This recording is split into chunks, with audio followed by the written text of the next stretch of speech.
Hey guys, it's Robin, Artist Island Crafts, and welcome to my studio. This is my WiP It Wednesday video where I show you what creative and craftiness I've been working on in the past week. Y'all already saw the flowers that we worked on Friday's tutorial.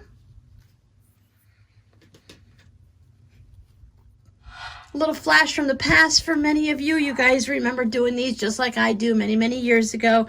It seems that they're slowly starting to come back, just like any other craftiness and clothing and anything else in the world. Like the 80s are back again. They keep coming back and forth all the time. So something that's been around a long time ago comes back into style again. I think just someone finds an old tutorial, comes across a blog or a video or something and says, hey, that's cool, and they start doing it again, and then other people have never seen it start doing it, and you know how it goes. A little bit snowballs from there. I showed you my Christmas scrappy strips last week, and they are now turned into cards. Just a little bit of a look on how one looks like. I mentioned before that I started making the front of my cards just about 1/8 of an inch shorter than the back, so it's easy to open up like that. Nice and blank on the inside. And on the back, I have 20 of them, so on 10 I put a red flamingo, and on the other 10 I put a green. Now I'm not really thrilled with my red. I've been using this stamp for a while with these different stamp pads, and I've been fine with the red, but when I wanted Christmas, I didn't have a red. As I said, perfectly fine. I love how nice and calm and quiet it is on the back of the card. It doesn't need to be standing out and screaming at people, but it has made me not realize that I need more stamps, but more like I want more stamps. I don't have a purple. I don't have a deep dark red. So I might wander up to Michael's in the near future and do a little stamp shopping. Those little tiny ones like that are only like $2, $3 normally. I bought mine in a big set, which is why I got what I got, and you're just happy as a starter set, and then you can add to it. This is that craft paper. You see how shiny it is? Definitely reminds me of wrapping paper. So I did 2 of each. The paper is reversible, and there was enough for me to do 2 of each for the 20. So this is one side, and that's probably the other. So then there's a variety of them in there. You guys all saw the paper I showed you last week. I decided to put the candy cane red and white going this way. These are fun, but as a reminder to anyone who receives a card like this, whether it's from me or someone else, chances are you need to kind of open it up just a little bit to get the card to slide in, because there are some raw edges and stuff like that. So for the card to slide in nice and neat, you have to kind of open up the envelope a little bit. If you just try to, I don't know how else you would hold the envelope to try to put it in except opening it up a little bit. So all of these are going to be going out to my customer soon. I did make one extra one to send to a friend. And now that I have all of this left over, I guess I need to make some more, because I can't just let this sit. It needs to be used up or tossed out, one or the other. It's not large enough to do anything with except for make the cards. So I'm going to go ahead and do something with these, I'm going to turn them into cards so that I have some Christmas cards to give out this year too. Last week I showed you 2 similar totes of my Partridge Family Brady Bunch 70s fabric from the leftover jelly roll that someone shared with me. And I still had some of the strips and pieces left over. I was going to turn them into a zipper pouch, but I had way more left over than I realized, so I turned it into a tote. I added this striped fabric into it because I thought that would work a little bit with the purples that went with the rest of the purples, a little bit of the yellows, and it has, first I thought it got some type of green washed onto it, like I put something on it and it transferred, but nope, that green is actually just part of the color, part of that fabric. So I added it to the top and bottom and a little bit down to offset the center and this side. And then on this one, I just went opposite.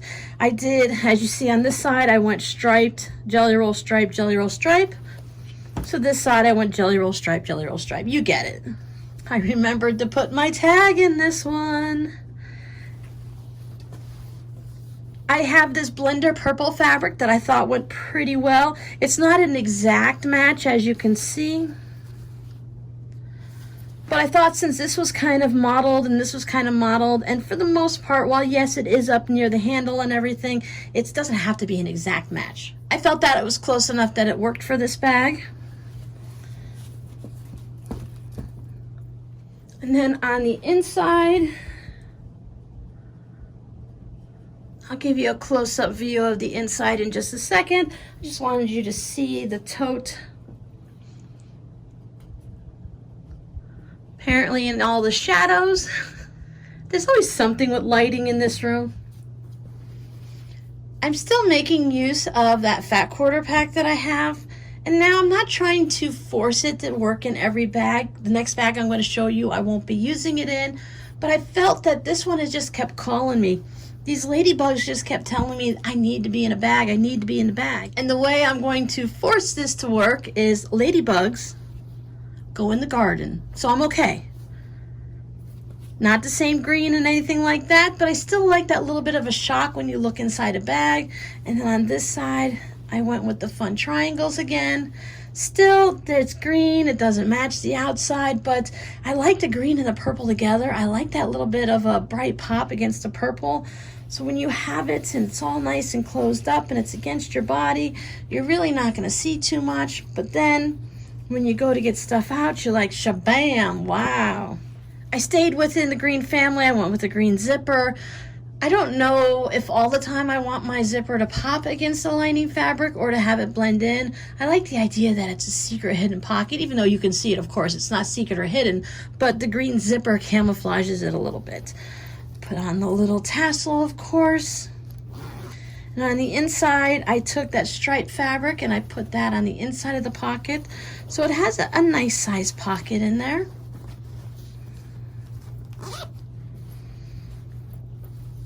And I went with key leash. Now this time I did go ahead and stitch across here.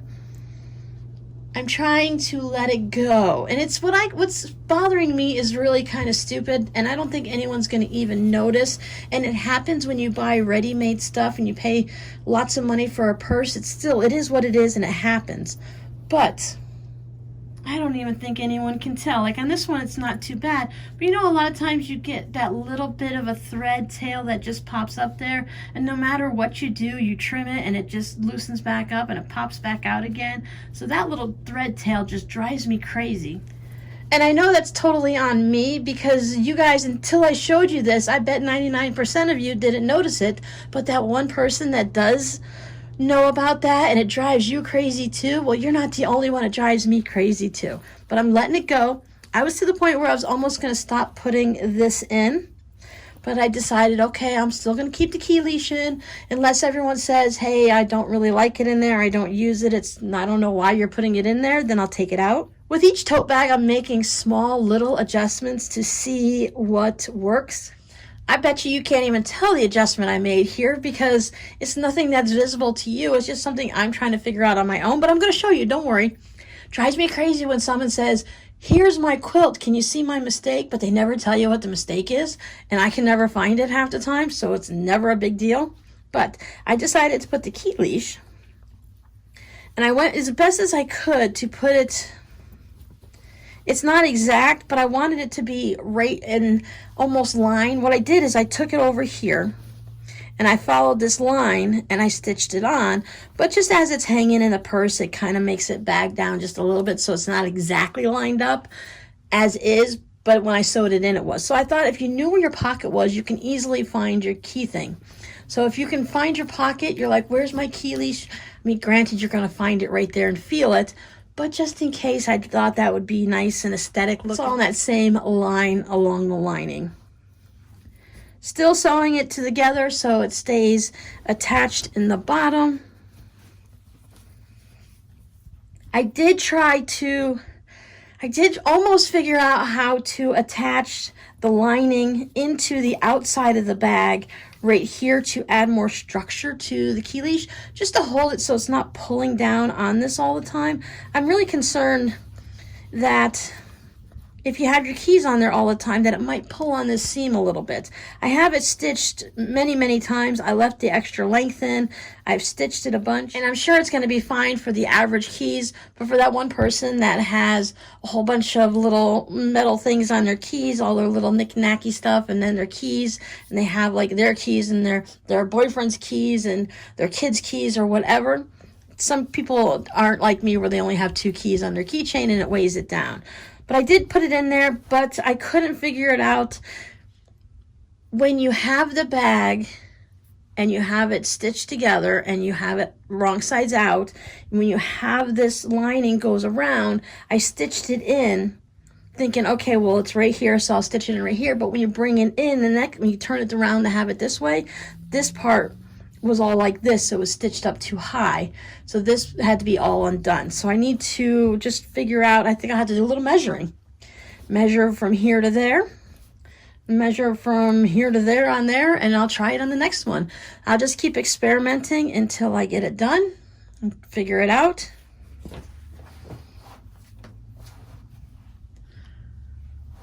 I am thrilled to know, and some of you might be happy to know, this is the last piece that is left over. There are a few things that I think I could do with this and I could have used in this bag. I could have unstitched these, sewed them end to end, and I could have made the little key leash on the inside, but I really like that it's made from the Ladybug fabric and it matches on the inside. I thought this would be a little bit, it'd be awkward, it wouldn't work. So I'm adding this into my bucket of Franken pieces, ready for other Franken totes that I can add to another one later on. This can get turned into something, it can get cut up, it can get used, or it can just get passed on to the next person. But I am done with this jelly roll. I get to move on to other things. So what do you think I moved on to after this? Ding, ding, ding, ding, ding. 3 guesses, and the first 2 don't count, is what my grandmother always told me. And it always took me a while to realize that that meant the answer was obvious and you wouldn't need 3 guesses. She was saying that since I was really little, and as a 5 or 8-year-old, I just never understood what she was talking about. But of course, you learn and you grow and you know. And the next thing I worked on is, ding, ding, ding, a new tote. I have been wanting to do a black and white with some gray added in, quilt as you go. I was thinking about doing it in a small zipper pouch, but once I started doing these totes, I thought, well, let me do a whole big panel for one. I went a little bit crazy, and as you can see, this is quite large. These are 17, are they 17 and a half? These are about 17 and a quarter, 17 and 3/8 by 17 and 3/8, so they're square. Although when you do the log cabin, it always looks to me like it's taller than it is wide, so it's that nice little optical illusion. But this is what started me on collecting my scraps by color, because I watched a few people make these on Instagram where they took their grays and blacks and they made little zipper pouches in this quilt as you go style, and I thought, I love those. Let me pull out some gray and black. Oh, well, I need to sort by color. And that's how I started collecting and sorting my fabrics by color. So I made 1 panel, and I made 2 panels. Oh, this one, I had this really fun fabric here. This was a scrap sent by one of you all, I believe. So I think I want to put that up at the top. It could go on the side though, because I do like having, well, if I did it this way, the music notes would be upside down that way. I will spin it around and look at it a few times, but this is a nice bright and bold one, so either this needs to be at the top or that needs to be at the top. You can see all of my quilting.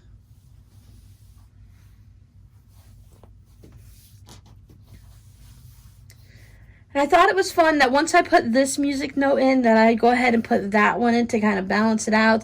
We've got some nice little gold here to match. It's not the same shade, but it kind of brings out that gold there. And it has a little bit of that mustardy gold in that gray strip. This was actually a fun jelly roll strip that had a bunch of different colors in it, pinks and everything. It's just the one that I happened to use was like that. A lot of nice movement. And then this one is pretty much has to go this way because it has the little kitchen fabric up there. I was a little uncertain whether or not I wanted to chop that fabric up and just use it as the colors, or if I could get it cut in a certain way. So I decided that I was just going to trim it up and cut it, and whatever happens, happens. So I have most of a rolling pin, and I've got the cooking pot, and then I get part of the blender and a little bit of a spoon, and I think that worked out really well. And again, the same thing with the music notes on the other side. I have some in the center. I brought it out to here. And then I added the doggy paw prints, so then I brought it over to those doggy paw prints. So each side is just a little bit different. I did end up with this black round there, so I had 3/4 of a light, the whites and the black on whites and stuff like that here. And I thought, well, I better go ahead and add a 4th one and just finish that out. And then it just did whatever it wanted to do at that point. You're kind of deciding how you're going to put them on based on, it ends up being that you're choosing your fabric based on what fabric is long enough, or if you're going to piece it. Now, I did end up piecing a couple of them. It's not really noticeable, so I'm not worried about it. And then this one was more hodge and podges. You don't see an actual design elements of anything like this, so I'm going to consider this the right side. This is going to be on the bottom, so you won't really be seeing all that black and white together. It will come down and you'll see it more like that. So I think that's going to work out really well. Be turning that into a tote this week. So that is what I have been working on this week. What have you guys been working on? I keep seeing posts in various places on Instagram and occasionally on Facebook about how close Christmas is getting, and that everyone's starting to gear up to either do their Christmas shopping as they're buying things from Etsy, they're buying handmade, or they're making it themselves. I told myself once we hit August, I had to buckle down and start working on my daughter's Christmas quilt so that it is done before Christmas and she doesn't actually have to wait, because this has been a couple years. We already bought the fabric, I think, in like February, and we are in August and I haven't started it yet. My daughter Miranda came over one day. Actually, I made her come over and I said, hey, help me go through this fabric that we purchased. Remind me what's going in which places. I actually did a little video and saved it on my phone so that when I sit down to cut it up, it's been since February. So that is a long time ago. That's half a year. And I didn't remember what went with what. And I knew I wouldn't remember as time went by. So I made her do a video with me, choosing all the different fabrics and reminding me. And I talked to myself a lot and said, okay, this is where you're going to use this. And don't forget this. And she wants it this way. Because while my daughter isn't picky, she's a little bit persnickety and choosy, and once she makes her mind up and she wants something some way, she does not want it in any other way. So I hope everyone has been having a great summer. We have hit our extreme heat advisory time of the year. August and September are just brutal. July tends to be pretty wet, and then we're really into hurricane season. Most of our hurricanes and tropical storms come in August and September and a little bit into October. So we are coming up to that time of the year where if you don't watch the weather very often, you tend to watch the weather a little bit more closely. I've had a heat advisory come off of my phone. I get the little alert from the weather station. I've had that come across probably the last 3 or 4 days in a row. I'm using that excuse not to mow my yard as often as I should, but it's okay. It's not that bad. It's just awfully hot out there, and being a longtime Florida resident, I've been here for almost 40 years now. So I came here just as a little teenager. We moved down here when I was 13 from Connecticut. And I gotta say, I remember wearing jeans in the summer back in 13 to about 18 years old, and it has just gotten so much hotter. There's no way I would go outside in jeans now. It's already brutally hot just going out in shorts and a t-shirt. The weather people is also the time of the year on my local news where they love to get kind of laughing and joking about things. So you want to go to the beach and cool off? Sure, go ahead. Go into the Gulf of Mexico. It's as warm as the hot tub right now. You're not cooling off in that water. I don't even know if a pool, I would imagine a backyard pool is pretty warm at this time of year too. The water temperatures are usually around 92, 95 at this time of year. So you're not going to cool off very much after sitting out in the sun. Most people like to cool off in a bar with a nice drink. Okay, that's it for me this week. You guys, you know what I'm going to be doing in the upcoming week. I'm going to be working on this, getting that tote bag finished. We have a live stream coming up on Saturday. don't know what we're making. If there's something you guys would like to see me make, let me know down below in the comments. Otherwise, it's definitely going to be some type of a craft and chat. I know Friday's video is going to be a remake and do a quicker version of a coined zipper pouch. A really nice quick version, and then you can refer back to the long one with all the tips and tricks and stuff like that I have. So maybe I'll just work on some more zipper pouches on Saturday. I have made an executive decision. I was going to ask everyone's opinion, but you guys always tell me just do what's right for me and you guys will be here. There's more people that watch the replay than actually make it for the live streams. And so I'm going to change the day. I'm going to change, if anyone was worried that I was canceling the live streams, I'm sorry if I took too long to say it, but I'm not canceling the live streams. I'm changing them till Friday afternoons at 3. Now this one coming up on Saturday is going to be on Saturday. That way I can let everyone know that I'm going to be changing them up. I'm just giving you guys here a heads up that starting on August 20th is a Friday. We're going to start switching them to Friday afternoon, 3 p.m. my time. That's Eastern time. I think that's just going to work out better I'm hoping for a lot of people, so that maybe the West Coast will have an easier time. They don't have to be up bright and early, and they can actually be functioning and have had a couple cups of coffee. But for me, I find that I love doing live streams for you. I've talked to you guys a couple times about this, where I feel like I don't want to go live. I have so much to do. I can't take the time out of my day. But then once I start chatting with y'all and we're just hanging out, I just have the best time.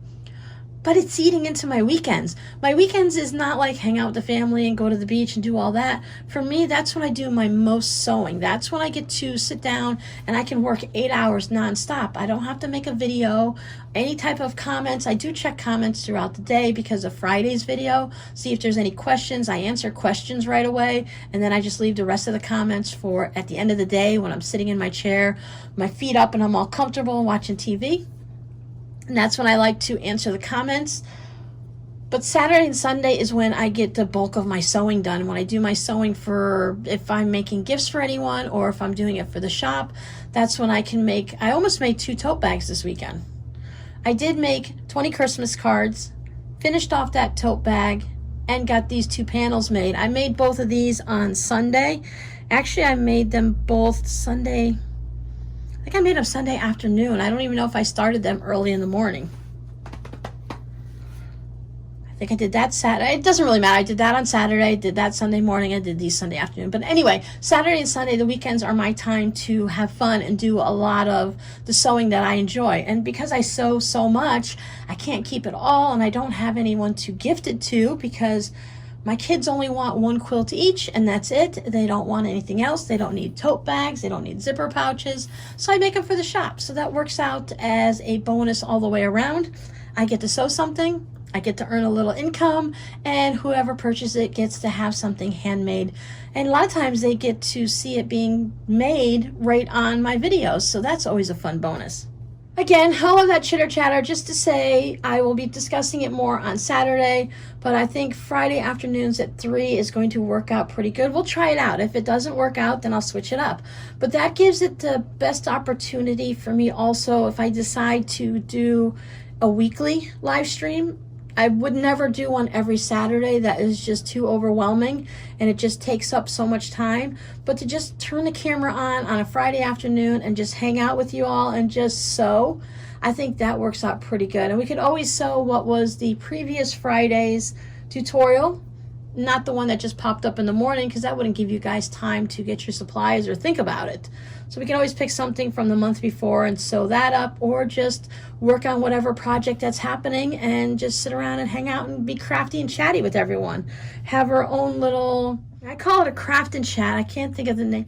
Or they have like sew-ins or something like that, where everyone just gets together and hangs out for an hour or two and just sews together.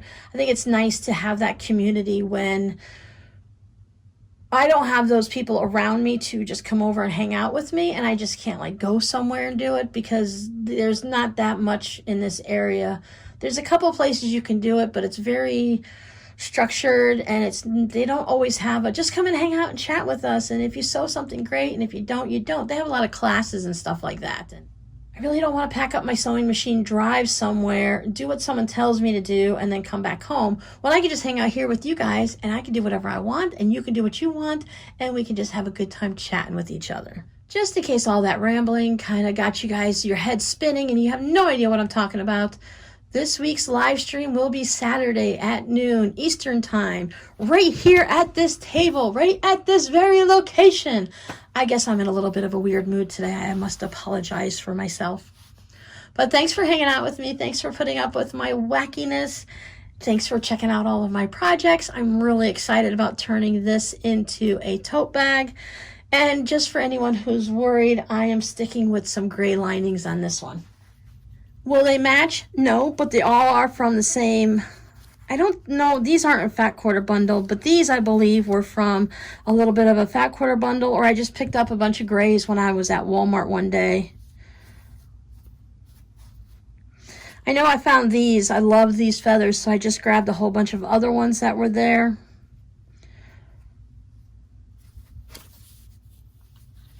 I think this would be a little bit too much for that. I will save that for another one, but I'm thinking I'm going to surprise you guys, and you're not going to know until I pop it in.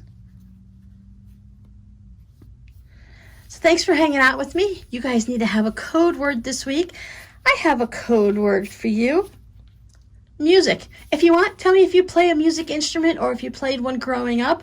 I came from my great-grandfather on my father's mother's side of the family.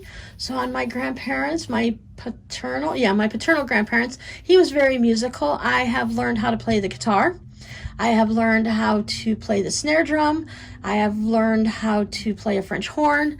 What else did I do? I did a xylophone. I was actually in a drum corps. I played the snare drum, but I did a lot of other different things. I learned how to twirl a flag and all of that. So it was one of those type of things where you just went from section to section depending on who they needed and what they needed. I do think that the drums were my favorite. Okay, guys, that's it. I am going to actually let you go. Enjoy the rest of your week, and I hope to see you on Saturday, whether you watch the live stream or you catch it on a replay. Bye.